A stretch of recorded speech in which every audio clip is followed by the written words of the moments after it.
From the outside, medicine in Germany during the early 1930s looked modern, advanced, and highly respected. German physicians were considered among the best trained in the world. Medical universities were prestigious. Research institutions were well-funded. Doctors held enormous social authority. At the same time, the country was undergoing profound political change. Economic collapse, national humiliation after the First World War, and widespread fear created fertile ground for radical ideas. When the Nazi Party rose to power, it did not reject science, it embraced it, or rather, it reshaped science to serve ideology. This case teaches us an uncomfortable truth. Atrocities do not begin with violence. They begin with language, authority, and gradual ethical compromise. From a psychological perspective, doctors occupy a unique position in society. They are trusted, they are trained to make life and death decisions. They are conditioned to believe their expertise serves the greater good. Under the Nazi regime, that belief was exploited. The concept of racial hygiene became state doctrine. Human worth was reframed as a biological calculation. Health was no longer an individual concern. It became a national resource. Those deemed strong were valuable. Those deemed weak were described as burdens. This shift did not happen overnight. It was introduced slowly through lectures, journals, and policy discussions.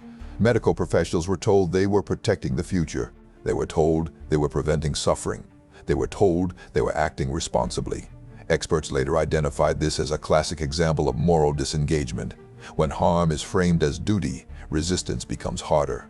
Medical textbooks were revised, university courses were adjusted, students were taught that compassion could be dangerous if misapplied. They learned that preserving the collective required difficult decisions, and many accepted this logic. What makes this case especially troubling is that participation was not limited to extremists. These were licensed physicians, surgeons, pediatric specialists, psychiatrists, people who had taken professional oaths. One of the earliest warning signs appeared in how patients were described. Individuals were no longer people. They were cases, they were statistics, they were problems to be managed. Language matters. When humanity is removed from words, it becomes easier to remove it from actions. By the mid-1930s, the idea of life unworthy of life had entered official discourse. This phrase was not shouted in public squares, it was printed in academic journals. It was discussed in professional conferences. Doctors were encouraged to think like administrators of the nation's health, not caregivers to individuals. From a societal standpoint, this alignment between medicine and ideology was critical. Once medical authority endorsed these ideas, opposition appeared irrational. If doctors said it was necessary, who could argue? Families trusted them. Institutions deferred to them. The state empowered them. And with empowerment came responsibility. Responsibility that would soon be abandoned. This chapter is not about camps or experiments, not yet. It is about how a respected profession crossed an invisible line. Psychologists studying this period emphasize gradual escalation. No single decision felt extreme at the time. Each step built upon the previous one. First came classification, then exclusion, then intervention. By the time overt harm occurred, it was framed as inevitable. Another factor was career pressure. Refusal carried consequences, loss of position, loss of funding, loss of status. For younger physicians especially, compliance was rewarded. Those who aligned with state priorities advanced quickly. Those who questioned policy were marginalized. This pattern appears repeatedly in authoritarian systems. Professionals convince themselves that remaining inside the system allows them to do some good. They tell themselves withdrawal would change nothing. But history shows otherwise. As early as 1933, medical boards began removing Jewish doctors from practice. This was justified as regulation, not persecution.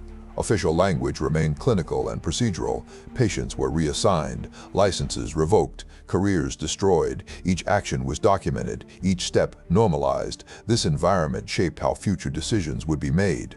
From an educational standpoint, this period demonstrates how expertise can be corrupted when ethical boundaries are replaced with political loyalty. It also highlights how institutions, not just individuals, enable harm. Hospitals complied, universities complied, professional associations complied. There were exceptions. Some doctors resisted, some refused to participate, but they were few, and their voices were drowned out.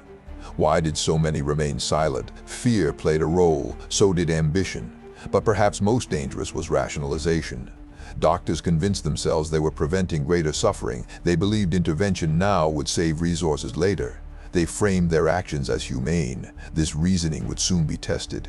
By the end of the 1930s, the groundwork was complete. Medicine had been transformed from a healing profession into a mechanism of state policy. The question was no longer whether doctors would be involved in harm. It was how far that involvement would go. And when the first program was introduced, many did not see it as a beginning. They saw it as a solution. But what nobody fully understood at the time was this. Once a society allows professionals to decide whose life has value, there is no clear stopping point. That realization would come later, after irreversible damage had already been done. The program was presented as compassionate. Officials called it relief. They described it as medical care. In reality, it marked a turning point. By the late 1930s, physicians were being asked to participate in what the state described as euthanasia. The term suggested mercy. The process was anything but. This initiative targeted those labeled as unproductive, the elderly, people with mental illnesses, those with severe disabilities, children born with deformities. Doctors were placed at the center of every decision. From a procedural standpoint, the system relied on medical authority to function. Physicians evaluated records, they reviewed diagnoses, they signed forms. Often they never met the individuals whose fate they determined. This distance was intentional. Experts later noted that separating decision-makers from outcomes reduces moral resistance. It allows harmful choices to feel abstract. Paperwork replaces empathy. Families were told their loved ones were being transferred for specialized care. In many cases, they were reassured treatment would improve quality of life. Official correspondence maintained a calm, professional tone. Behind closed doors, facilities were repurposed. Medical wards became sites of systematic death. The methods were described as efficient. They were framed as painless. Doctors reassured themselves they were minimizing suffering. Language again played a critical role. Instead of speaking about death, documents referenced treatment outcomes. Instead of responsibility, they cited medical necessity. Psychologists studying the program later identified a phenomenon known as diffusion of responsibility. No single physician felt fully accountable. Each performed a small task within a larger system. One signed an evaluation, another approved transport, another administered medication. Together, they created a process that eliminated thousands. What makes this phase especially significant is how openly it operated. This was not hidden at first. It was discussed within medical circles. It was justified in professional journals. Some doctors expressed concern. Others argued the program was unavoidable. Most complied. The state reinforced compliance through rewards. Funding increased. Research opportunities expanded. Career advancement followed participation. Refusal carried consequences. Doctors who objected were labeled unreliable. Some lost their positions. Others were quietly removed from decision-making roles. This pressure environment mirrors patterns seen in later institutional abuses. When ethics conflict with authority, authority often prevails. As the program expanded, it extended beyond Germany's borders. Occupied and annexed territories were incorporated. The same criteria were applied. The same medical processes repeated. Local physicians were instructed to cooperate. Many did. From an educational standpoint, this demonstrates how systems of harm export easily once normalized. What begins as policy becomes procedure. Procedure becomes routine. Children were among those affected. Their inclusion marked another ethical collapse. Pediatric specialists evaluated infants and young patients for viability. Decisions were framed as protecting families from long-term burden. This rationale was repeated until it sounded reasonable. Experts emphasize that when harm is described as kindness, resistance becomes socially unacceptable. Parents who questioned outcomes were dismissed. Some received falsified explanations. Death certificates listed natural causes. The truth was concealed through bureaucracy. This stage of the program also served another purpose. It became a training ground. Doctors involved gained experience with methods. They refined processes. They learned how to manage large-scale operations. Few recognized where this path would lead. Some chose not to think about it. But within the medical establishment, a dangerous lesson was learned. Physicians could participate in state-sanctioned death without immediate consequence. The moral barrier had been crossed. And once crossed, it did not hold. By the early years of the war, the program's existence was no longer enough. The regime's ambitions expanded. So did the role of medical professionals. What began as selective killing evolved into something broader, more systematic, more experimental. The same doctors who had once signed forms would soon be asked to gather data, to test limits, to push boundaries in the name of science, and the environment best suited for that next phase already existed. It was controlled, it was isolated, and it was filled with people who had been stripped of legal protection. The transition was not announced. It did not require new justifications. From the perspective of those involved, it felt like a continuation. But in reality, it marked the beginning of the most infamous chapter of all. The camps were presented as controlled environments. To the regime, they offered order. To doctors, they offered access. Within these spaces, medical ethics collapsed almost entirely. Physicians were assigned to facilities across the camp system. Their official duties varied. Some were responsible for maintaining workforce capacity. Others were tasked with disease monitoring. A growing number were assigned to research. From the outside, this research was framed as necessary for wartime survival. Officials claimed it would protect soldiers. They argued it would advance treatment. They insisted it would save lives. From a psychological perspective, this framing was powerful. It allowed doctors to view their work as patriotic, not abusive. The experiments themselves fell into distinct categories. Each was justified differently. Each violated fundamental medical principles. One category focused on environmental extremes. Military planners wanted to know how the human body reacted under severe conditions. Doctors were instructed to observe, to measure, to document. Subjects were treated as data points. Another category addressed infectious disease. Crowded conditions made camps ideal testing grounds. Physicians exposed inmates to illnesses deliberately. They recorded symptoms. They monitored progression. Treatment was inconsistent, sometimes withheld entirely. Experts later emphasized that these studies lacked scientific validity. Variables were uncontrolled. Outcomes were predetermined. The goal was confirmation, not discovery. Yet the appearance of research was maintained. The third category was ideological. This was where science fully merged with belief. Doctors attempted to prove racial theories through physical comparison. Measurements were taken, samples collected, bodies examined. These efforts were rooted in pseudoscience. Conclusions were assumed before experiments began. From an educational standpoint, this illustrates a key warning sign. When research begins with an answer already chosen, ethics disappear. One of the most notorious figures associated with this phase was Joseph Mengele. He was not unique, but he became symbolic. His work focused on twins and inherited traits. He believed these studies could unlock racial secrets. The procedures were described clinically. They were anything but clinical in reality. Operations were conducted without meaningful care. Pain was dismissed as irrelevant. Outcomes were logged. To the doctors involved, this was efficiency. To history, it was atrocity. What often goes unexamined is the administrative structure behind these actions. Approval came from above. Funding was allocated. Reports were submitted. This was not rogue behavior, it was institutional. Psychologists later noted a phenomenon called normalization of deviance. As unethical behavior continues without punishment, it becomes standard. The abnormal becomes routine. Doctors adapted quickly. Selection processes also became medicalized. Physicians evaluated individuals upon arrival. They determined who could work. They decided who could not. These assessments carried immediate consequences, yet they were framed as logistical necessity.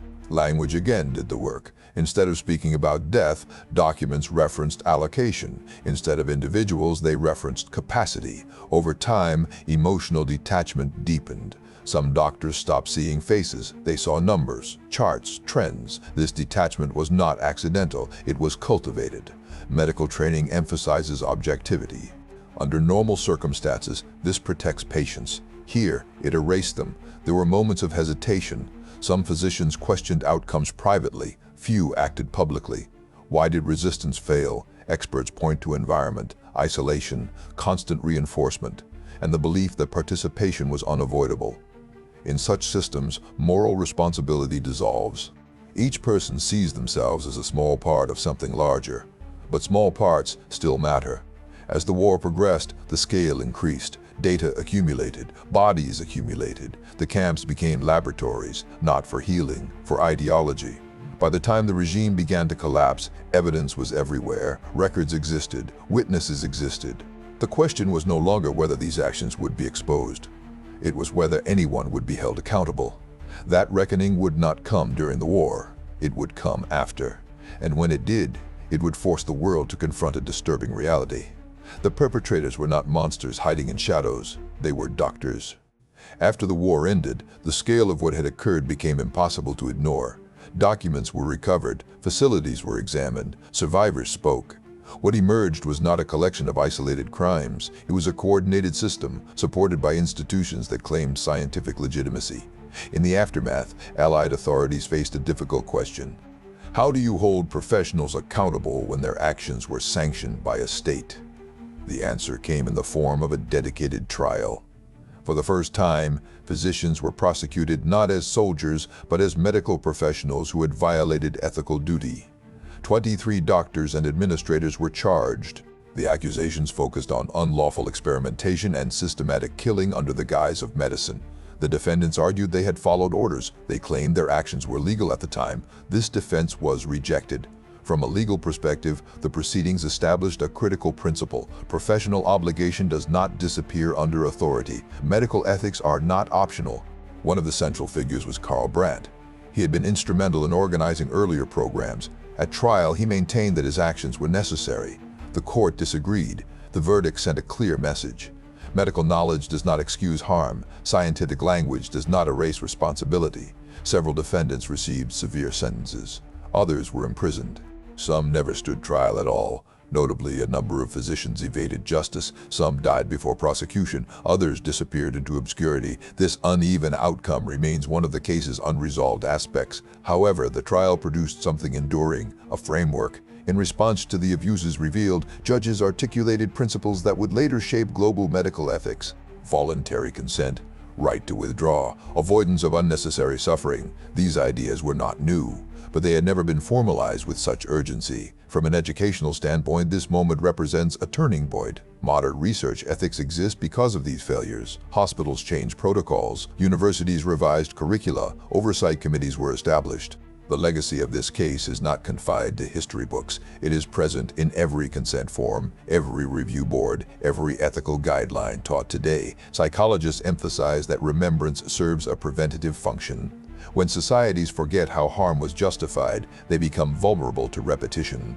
This case also challenges a comforting myth that evil actions are committed only by visibly cruel individuals. Here, the perpetrators were educated, respected, trusted. They did not see themselves as villains. They saw themselves as professionals. That distinction matters. Warning signs were visible long before the worst abuses occurred. Dehumanizing language, ideological pressure, reward for compliance.